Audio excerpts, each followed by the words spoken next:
She looked at him for a long moment before replying. "It's not about who I am," she said. "It's about respect. Everyone deserves it.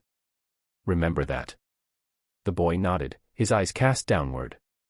For the first time, he truly understood the weight of his actions. Valentina's story spread through the school like wildfire.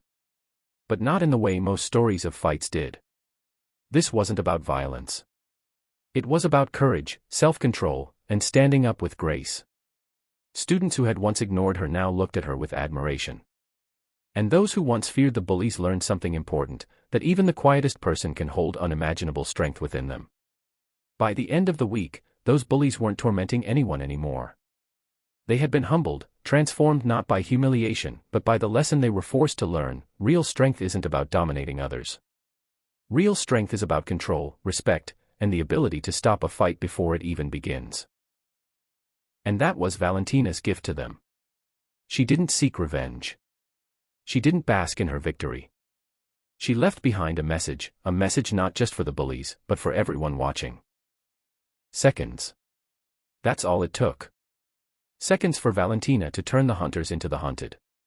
Seconds for arrogance to collapse into fear. The boys who had mocked her now stood frozen, eyes wide, their confidence shattered. The gym was silent now, except for the ragged breaths of the boys who had been so sure of themselves. Valentina released the ringleader's arm, letting him stumble back. She straightened her posture, her expression calm as ever, not a trace of pride or cruelty in her eyes. "I warned you," she said softly. "Don't mistake kindness for weakness." Those words sank deeper than any punch. The bullies didn't argue.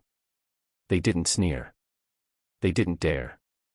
One by one, they lowered their heads, backing away, their earlier bravado crushed under the weight of their own shame.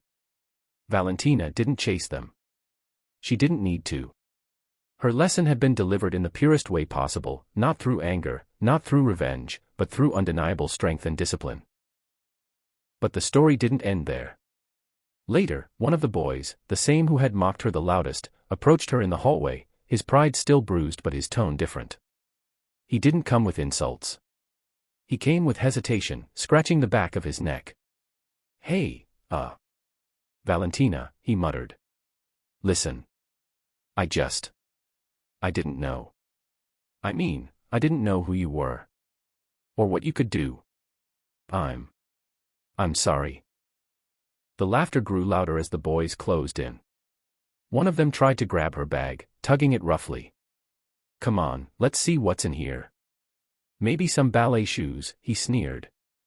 Another stepped behind her, blocking her path. The circle tightened. Valentina exhaled slowly. She had promised herself she wouldn't fight outside of the ring unless she had to. But she could feel it, her dignity being pushed against the wall, her silence mistaken for weakness. And that was something she would never allow. She raised her eyes, locked onto the ringleader's smirk, and said only one thing. "Don't do this." The boys roared with laughter. One shoved her shoulder, testing her balance. Another waved his fists in the air like a mock boxer. "What are you gonna do? Cry?" What happened next was so fast that the laughter died mid-breath. Valentina moved with precision that didn't belong in a schoolyard. The first boy reached for her bag again. And in a blink, she pivoted, her hand snapping his wrist away with effortless control. The second tried to shove her again, but before his hand touched her, she stepped aside and swept his leg, dropping him to the ground in stunned silence. Gasps erupted from the small crowd that had begun to gather. The bullies weren't laughing anymore. The ringleader, red with embarrassment, lunged at her in a blind rush. But Valentina didn't flinch. With flawless timing, she sidestepped, hooked his arm, and twisted it just enough to send a bolt of pain through his shoulder without causing harm. He cried out instantly, his cocky grin gone. Okay, stop," he shouted. The gym was loud, packed with students, the usual chaos of an after-school hangout. In one corner, a group of boys laughed loudly, their voices echoing with arrogance. They had a new target in mind, someone who didn't look like she belonged in their world of push and shove. That someone was Valentina. She wasn't the type to seek attention.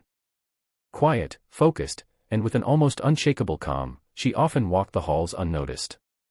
But today, that calm aura caught the bully's eyes, and they mistook it for weakness. "Hey, new girl," one of them called out, tossing a basketball carelessly toward her. It struck her shoulder, bouncing off. The group erupted in laughter. Another boy smirked, "What's the matter? Can't even catch a ball?" Valentina paused, looking at them with a steady, unreadable gaze. Most kids in that situation would have turned away, swallowed the humiliation, and moved on. But there was something different about her. Behind those calm eyes was a fire no one could see. Until it was forced to ignite. The bullies didn't know who they were dealing with.